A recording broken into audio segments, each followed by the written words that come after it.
Imagine Final Fantasy X plus Hikaru no Go plus Brandon Sanderson's own twist on science fiction and fantasy meshed together. Need I say more?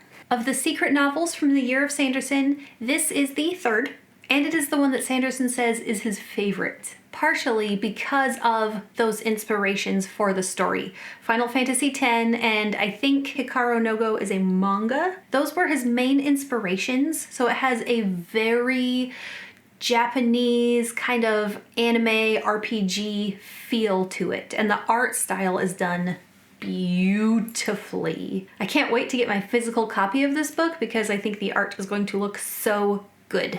This is Pumpkin, by the way. We are dog sitting. She is not a new addition to our family, but she was going to run around the room and annoy my cat, so here she sits.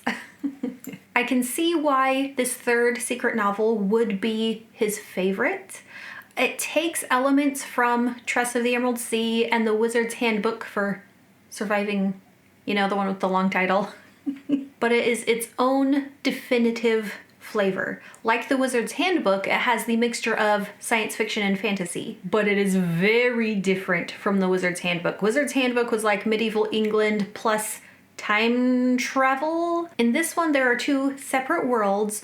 The sci-fi world being more like a modern Japan. There's electricity, there's vehicles, and the fantasy part of this book is like an old style Korean flavor. So from a world building standpoint, you feel kind of like you've stepped into some kind of anime or RPG. It's not a lit RPG, and it does take a lot of tropes from anime and manga, which I think is fine. I'm not widely read in that genre. I haven't read as much manga as I have watched anime, but I've watched enough to recognize some of the tropes and go, of course he would have that in there. And I really don't want to give too much away in this review. The secret project novels are supposed to be secret.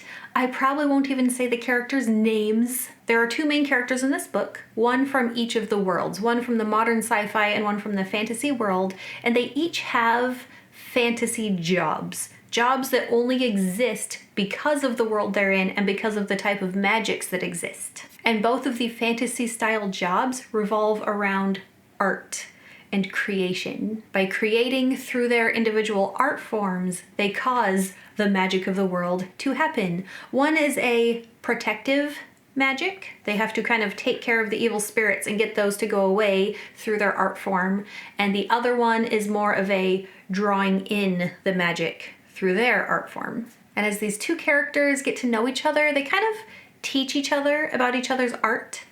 Both characters really deep down don't feel like they personally matter to anybody, and they really start to get to know each other and understand how the other person feels about themselves.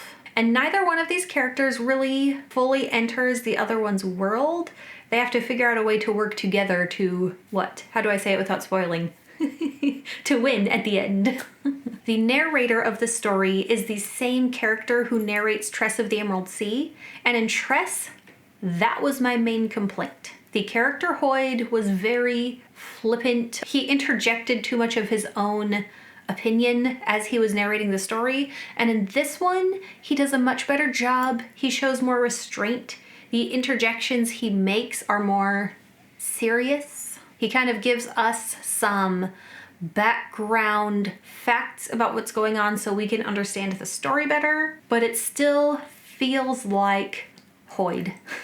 That part's not a secret. That part is pretty obvious that that's who is narrating the story. And then, of course, you get the Sanderson twist at the end.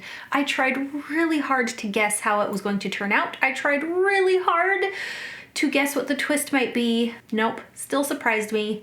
I did not figure it out. And as I was reading, there was some serious foreshadowing going on that made me wonder how it was going to end. I will not say anything about how I felt about it, so I don't give anything away.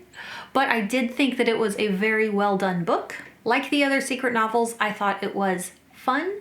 I thought it was delightful. The world they're in is new and interesting and cool. I really felt for the characters. By the end, I wanted so badly for them to get what they wanted. So good job, Sanderson. Looking forward to the next one. and subscribe to this channel so you can get more of the Year of Sanderson and other bookish videos. And I'll see you next time. Bye. Say bye to Pumpkin!